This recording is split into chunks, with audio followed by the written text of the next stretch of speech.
Hello दोस्तों, आपका स्वागत है आपके अपने यूट्यूब चैनल संघर्ष से शिखर तक। आज हम हिंदी साहित्य का इतिहास रामचंद्र शुक्ल जी द्वारा रचित व लिखित का दूसरा वीडियो बना रहे हैं। आधुनिक काल में गद्य का आविर्भाव सबसे प्रधान साहित्य घटना है। हमने कहाँ तक पढ़ लिया था? रीति काल तक पढ़ लिया था। अब हम पढ़ेंगे आधुनिक काल के बारे में। बताया गया है कि आधुनिक काल में गद्य का आविर्भाव सबसे साहित्यिक प्रधान घटना थी। किस प्रकार से? जैसे आधुनिक काल है उसको रामचंद्र शुक्ल जी ने गद्य काल कहा है, इसीलिए यहाँ पे गद्य प्रधान साहित्य घटना थी। इसलिए उसके प्रसार का वर्णन विशेष विस्तार के साथ करना पड़ा है। इस थोड़े से काल के बीच में हमारे साहित्य के भीतर जितनी अनेक रूपता का विकास हुआ उतनी अनेक रूपता का विधान कभी नहीं हुआ था। पहले मेरा विचार आधुनिक काल को द्वितीय उत्थान के आरंभ तक लाकर उसके आगे की प्रवृत्तियों का सामान्य और संक्षिप्त उल्लेख करके ही छोड़ देने का था। शुक्ल जी कह रहे हैं कि जो पहले जो आधुनिक काल था उसको मैं सोच रहा था कि मैं पहले द्वितीय उत्थान के आरंभ तक लाकर उसके आगे की जो प्रवृत्तियां हैं उनको सामान्य और संक्षिप्त रूप में उल्लेख करके छोड़ दूंगा, क्योंकि बताया गया कि क्योंकि वर्तमान लेखकों और कवियों के संबंध में कुछ लिखना अपने सिर एक बला मोल लेना समझ पड़ता था। क्या कि जो वर्तमान के जो लेखक और कवि हैं उनके बारे में लिखना वो एक बला मानते हैं, मतलब बला मोल लेनी मानते हैं। पर जी न माना। क्या बोल रहे हैं कि जी नहीं माना मेरा। वर्तमान सहयोगियों तथा उनकी अमूल्य कृतियों का उल्लेख भी थोड़े बहुत विवेचन के साथ डरते डरते किया गया है। क्या? जो वर्तमान सहयोगी हैं तथा उनकी जो अमूल्य कृतियां हैं उनका उल्लेख थोड़े बहुत विवेचन के साथ डरते डरते मैंने किया है। वर्तमान काल में अनेक प्रतिभा संपन्न और प्रभावशाली लेखकों और कवियों के नाम जल्दी में या भूल में छूट गए होंगे। इसके लिए उनसे तथा उनसे भी अधिक उनकी कृतियों के विशेष रूप में परिचित महानुभावों से क्षमा की प्रार्थना है। जैसा पहले कहा जा चुका है, यह पुस्तक जल्दी में तैयार करनी पड़ी है। इससे इसका जो रूप मैं रखना चाहता था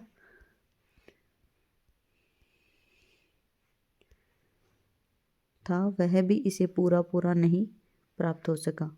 कह रहे हैं कि मैंने आपको पहले बता दिया था कि मैं इस किताब को जितना लिखना चाहता था मैं उतना नहीं लिख सका उसको, क्योंकि मेरे पास समय का अभाव था।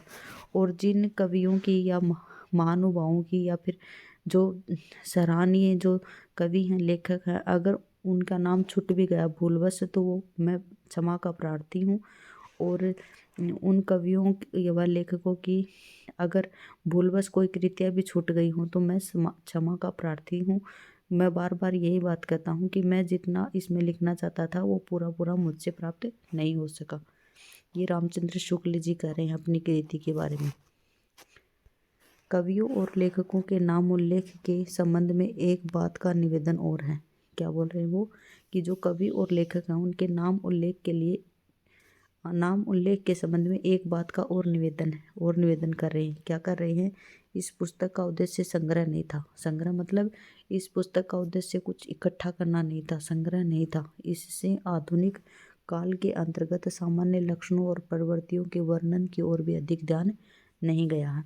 अगले संस्करण में इस काल का प्रसार कुछ और अधिक हो सकता है। बोल रहे हैं कि जो अगला संस्करण लिखूंगा उसमें इस काल का और अधिक प्रसार करने की कोशिश करूँगा। कहने की आवश्यकता नहीं कि हिंदी साहित्य में यह इतिहास हिंदी शब्द सागर की भूमिका के रूप में है। क्या बोल रहे हैं? जो हिंदी साहित्य का इतिहास है ना, वो हिंदी शब्द सागर की भूमिका, जो कि सन कब हुई थी? 1929 में जनवरी में, जो हिंदी साहित्य के विकास के नाम से कब हुई थी? जनवरी 1929 में, जनवरी के महीने में निकल चुका था। क्या? जो भारत साहित्य का इतिहास है ना, वो हिंदी साहित्य विकास के नाम से हिंदी शब्द सागर की भूमिका के रूप में पहले निकल चुका था। कब? सन 1929 में। इस अलग पुस्तककार का संस्करण में बहुत सी बातें बढ़ाई हैं मैंने। क्या विशेषता है? आदि से अंत तक मैंने इस जो अलग से जो संस्करण किया था, ये भारत हिंदी साहित्य का इतिहास है, इसमें मैंने बहुत सारी बातें बढ़ाई हैं। विशेषता क्या बढ़ाई हैं? आदि से अंत में मैंने क्या बढ़ाया है? देखिए, आदिकाल के भीतर अपभ्रंश की रचनाएं भी ले ली गई हैं। आदिकाल में क्या लिया गया है? जो अपभ्रंश की रचनाएं हैं वो भी ले ली गई हैं, क्योंकि वे सदा भाषा काव्य के अंतर्गत ही मानी जाती हैं। किसके अंतर्गत मानी जाती हैं? भाषा काव्य के अंतर्गत। कवि परंपरा के बीच प्रचलित जनश्रुति कई ऐसे प्राचीन भाषा काव्यों के नाम गिनाती चली आई है जो अपभ्रंश में हैं, जैसे कुमारपाल चरित और सारंगधरकृत हमीर रासो। हमीर रासो का पता नहीं है। क्या बोल रहे हैं कि जो हमीर रासो उसका तो पता नहीं है, पर प्राकृत पिंगल सूत्र उलटते पुलटते मुझे हमीर के युद्धों का वर्णन वाले कई बहुत ही ओजस्वी पद छंदों के उदाहरण मिले। मुझे पूर्ण निश्चय हो गया कि ये पद सारंगधर के हमीर रासों के ही हैं। फिर क्या बताया उन्होंने? आधुनिक काल के अंत में वर्तमान काल की कुछ विशेष प्रवृत्तियों के वर्णन को थोड़ा और पल्लवित किया है। और पल्लवित किस लिए करना पड़ा? जिसमें उन प्रवृत्तियों के मूल का ठीक ठाक पता केवल हिंदी पढ़ने वालों को भी हो जाए और वे धोखे में रहकर स्वतंत्र विचार में समर्थ हों। धोखे में न रहकर स्वतंत्र विचार में समर्थ हों। फिर क्या किया है? मिश्र बंधुओं के प्रकांड जो कवि वृत्त संग्रह है उनका मिश्र बंधु विनोद जो 4 भागों में है ना, 4 भागों में है। पहले 3 1913 में प्रकाशित हुए थे और चौथा 1934 में प्रकाशित हुआ था। रीतिकाल के कवियों के परिचय लिखने में मैंने प्राय उक्त ग्रंथ से ही विवरण लिए हैं। किससे? अब आपसे ये पूछा जाए कि जो आचार्य रामचंद्र शुक्ल जी हैं उन्होंने जो रीति के कवियों का परिचय लिखने के लिए किससे सहारा लिया? तो मिश्र बंधु का जो कवि संग्रह है ना, मिश्र बंधु विनोद, उससे उन्होंने सहारा लिया था ना। फिर प्राय उक्त ग्रंथ से ही विवरण किए गए। अतः आधुनिक शिष्टता के अनुसार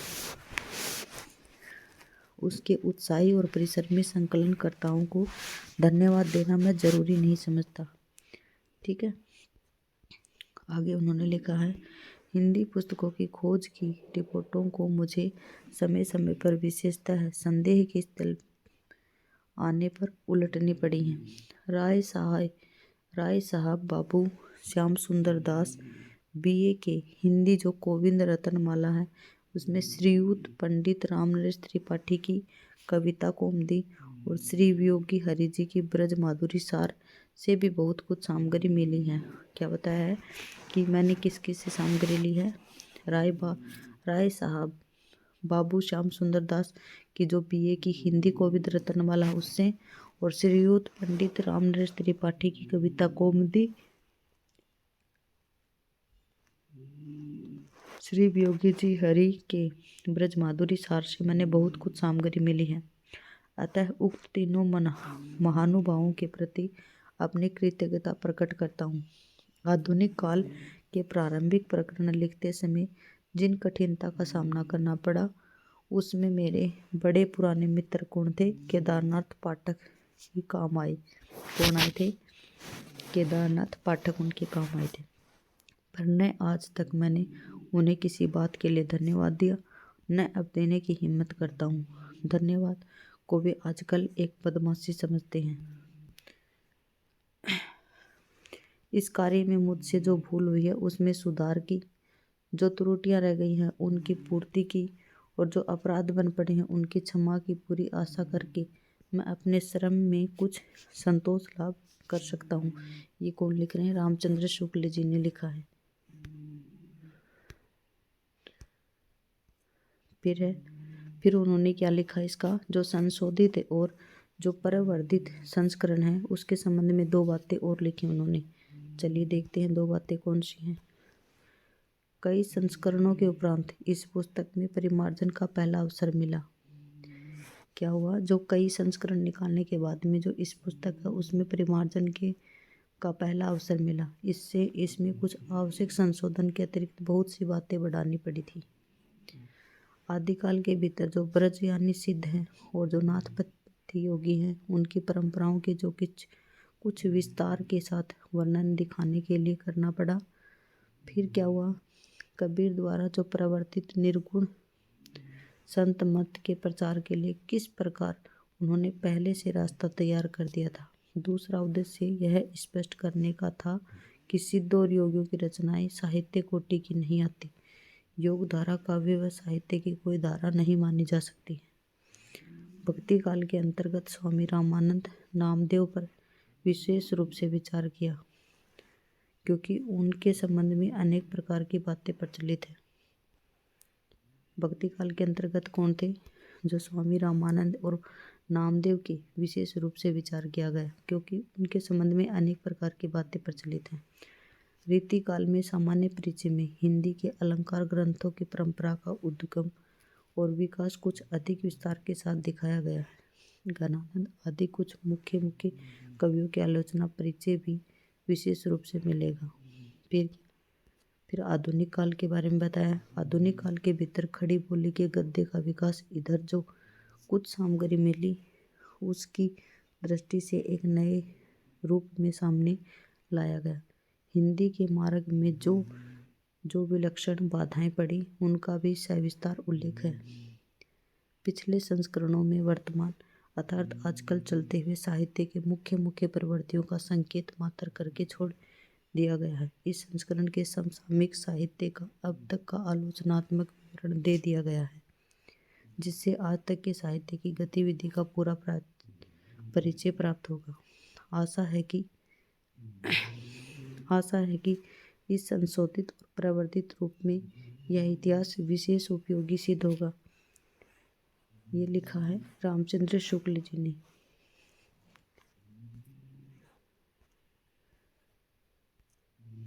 ये इन्होंने अपनी जो आदिकाल है, भक्ति काल, रीति काल और आधुनिक काल में फिर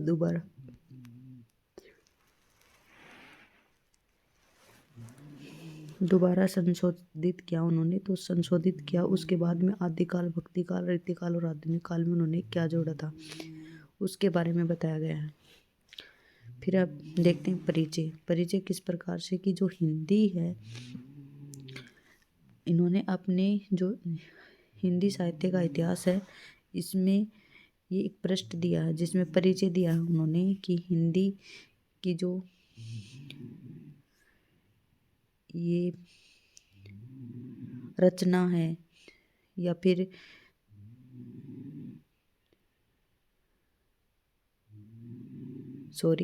बहुत ज़्यादा टाइम लग रहा है ना, हिंदी के बारे में बताया गया है इसमें।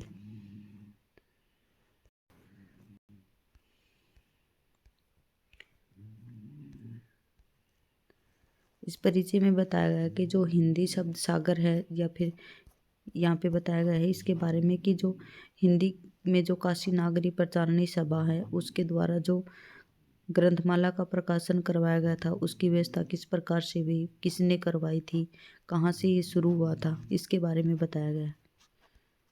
ठीक है, इसको पढ़ें या छोड़ें समझ में नहीं आ रहा है, चलिए पढ़ ही देते हैं, छोटा सा ही है, आपको भी तो पता चलेगा कि ये कहाँ से क्या हुआ है ना। चलिए देखते हैं।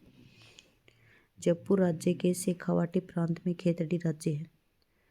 जयपुर राज्य के जो शेखावाटी प्रांत है, शेखावाटी में कौन आते हैं, शेखावाटी में आते हैं सीकर, चोरू, झुंझुनू और अब नीम का थाना भी आने लगा है। खेतड़ी है ये अब नीम के थाने में आता है और पहले ये झुंझुनू में आता था। तो जयपुर राज्य के शेखावाटी प्रांत में खेतड़ी राज्य है। वहाँ के राजा कौन है, श्री अजीत सिंह है। अजीत सिंह जी थे वो बड़े यशस्वी और विद्या प्रेमी हुए। गणित शास्त्र में उनकी अद्भुत गति थी। गणित शास्त्र में क्या थी, उनकी अद्भुत गति थी। विज्ञान उन्हें बहुत प्रिय था। राजनीति में वह दक्ष और गुण ग्राह्यते में अद्वितीय थे। दर्शन और अध्यात्म की रुचि उन्हें इतनी थी कि विलायत जाने से पहले और पीछे स्वामी उन्हें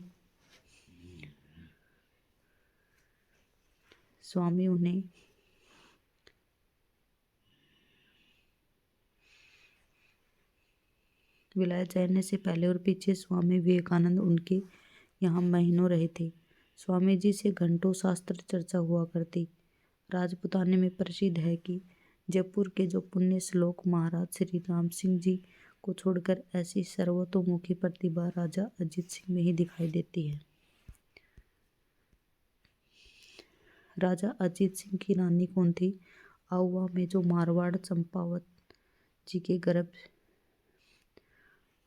आउवा मारवाड़ की राजकुमारी थी चंपावती, और राजा अजीत सिंह उनके जो रानी चंपावती है उनके गर्भ से 3 संतानें भी, 2 कन्या और 1 पुत्र। जो बड़ी बेटी थी उनका नाम था सूर्य कुमारी। उनका विवाह हुआ था शाहपुरा में। शाहपुरा में किनके साथ? जो राजाधिराज श्री नाहर सिंह हैं उनके जो बड़ी बेटी चिरंजीवी या युवराज श्री उमेद सिंह के साथ, मतलब सूर्य कुमारी जी का विवाह हुआ था उमेद सिंह जी के साथ। फिर उनकी छोटी बेटी थी चांद कुंवर का विवाह हुआ था जो प्रतापगढ़ के महारावल साहब के युवराज मान सिंह के साथ। चांद कुंवर जी का विवाह किसके साथ हुआ था? मान सिंह जी के साथ। इनकी संतान जय सिंह जी थे। जो राजा श्री अजीत सिंह जी और रानी चंपावती के स्वर्गवास के पीछे खेतड़ी के राजा हुए। इनके जो बेटे थे इनके वो थे जय सिंह। इन तीनों शुभ चिंतकों के लिए तीनों की स्मृति संचित कर्मों के परिणाम से दुखमय हुई। कैसे हुई?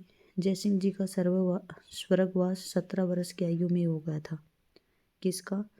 जो रानी चंपावत और अजीत सिंह जी के बेटे थे जय सिंह जी, उनका स्वर्गवास 17 वर्ष की आयु में हो गया था। सारी प्रजा और सब शुभ चिंतक संबंधी मित्र और गुरुजनों का हृदय आज भी उस आँच से जल ही रहा है। अश्वत्थामा के व्रण की तरह यह घाव कभी भरने वाला नहीं है। बिल्कुल 17 वर्ष का जब राजा देहावसान हो जाता उसका, तो उसके बाद में प्रजा तो उसकी दुखी होनी ही है। ऐसे आशामय जीवन का ऐसा निराशात्मक परिणाम कदाचित ही हुआ हो। फिर श्रीमती जो सूर्य कुमारी जी थी वो एकमात्र भाई के वियोग में ऐसी ठेस लगी कि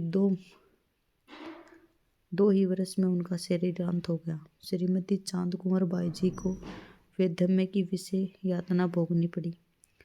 पहले तो भातृ वियोग मतलब भाई का वियोग, फिर पति का वियोग, दोनों का असहयोग जो असहनीय दुख था वो झेल नहीं सकी। उनके एकमात्र चिरंजीव थे कौन? कुंवर राम सिंह के जो माता में थे श्री अजीत सिंह का कुल प्रजावान है। फिर क्या था? श्रीमती जो सूर्य कुमारी जी हैं उनके कोई संतान जीवित न रही। सूर्य कुमारी जी थी उनके कोई संतान नहीं थी। उनके बहुत आग्रह करने पर राजकुमार श्री उमेद सिंह जी ने उनके जीवन काल में दूसरा विवाह नहीं किया, किंतु उनके वियोग के पीछे मतलब उनके जाने के पीछे उनके आज्ञा अनुसार कृष्णगढ़ में विवाह किया, और जिनसे उनको चिरंजीव वंशांकुर विद्यमान है। जो उनके चिरंजीव कौन थे? वंशानुकर, वो विद्यमान थे। मतलब थे वहाँ पे। श्रीमती सूर्य कुमारी जी बहुत शिक्षिता थी। सूर्य कुमारी जी क्या थी? बहुत ही शिक्षिता थी। उनका अध्ययन बहुत विस्तृत था। उनका हिंदी का पुस्तकालय परिपूर्ण था। हिंदी का जो पुस्तकालय था वो बहुत ही परिपूर्ण था। हिंदी इतनी अच्छी लिखती थी और अक्षर इतने सुंदर होते कि देखने वाले चमत्कृत रह जाते। स्वर्गवास के कुछ समय के पूर्व श्रीमती ने कहा था कि स्वामी विवेकानंद जी के जितने भी ग्रंथ, आख्यान और लेख हैं उनको प्रामाणिक हिंदी में अनुवाद करके मैं छपवाऊंगी। किसने कहा था ये? श्रीमती जी ने कहा था। बाल्यकाल से ही स्वामी जी के लेखों और अध्यात्म, विशेषतः अद्वैत वेदांत की ओर श्रीमती जी की रुचि थी। श्रीमती के निर्देशानुसार इसका कार्यक्रम बांधा गया, मतलब शुरू किया गया। साथ ही श्रीमती जी की यह इच्छा प्रकट की कि इस संबंध में हिंदी के जो उत्तम से उत्तम ग्रंथ हैं उनको प्रकाशन के लिए अक्षय निधि व्यवस्था का भी सूत्रपात हो जाए। इसकी व्यवस्था पत्र बनते बनते श्रीमती का स्वर्गवास हो गया, मतलब वो मृत्यु को प्राप्त हो गई। राजकुमार जी श्री उमेद सिंह ने श्रीमती की अंतिम कामना के अनुसार 20,000 रुपये देकर काशी नागरी प्रचारणी सभा के द्वारा इस ग्रंथमाला के प्रकाशन की व्यवस्था की गई। स्वामी विवेकानंद जी के यावत निबंधों के अतिरिक्त और भी उत्तम से उत्तम जो ग्रंथ थे इस ग्रंथमाला में छपे जाएंगे, अल्प मूल्य और सर्वसाधारण के लिए सुलभ होंगे। ग्रंथमाला की बिक्री की आय इसी में लगाई जाएगी। यूं श्रीमती सूर्य कुमारी और श्रीमान उमेद सिंह जी के पुण्य व यश निरंतर वृद्धि होगी और हिंदी भाषा का अभ्युदय तथा उनके पाठकों को ज्ञान लाभ होगा। इस प्रकार से हुआ था हिंदी को आगे बढ़ाने का कार्य। देखिए कैसे जो मतलब हमारे पूर्वज हैं, जैसे अजीत सिंह जी की पीढ़ी के जो लोग हैं उनके द्वारा हिंदी को कैसे आगे बढ़ाने की कोशिश की गई है। ये रामचंद्र शुक्ल जी ने अपने ग्रंथ में उजागर किया है इन्होंने। आपका तो पता नहीं, लेकिन मैंने तो ये पहली बार ही पढ़ा है। चलिए आज का हमारा वीडियो यहीं तक। जय हिंद, जय भारत। आप ऐसे ही पढ़ते रहिए।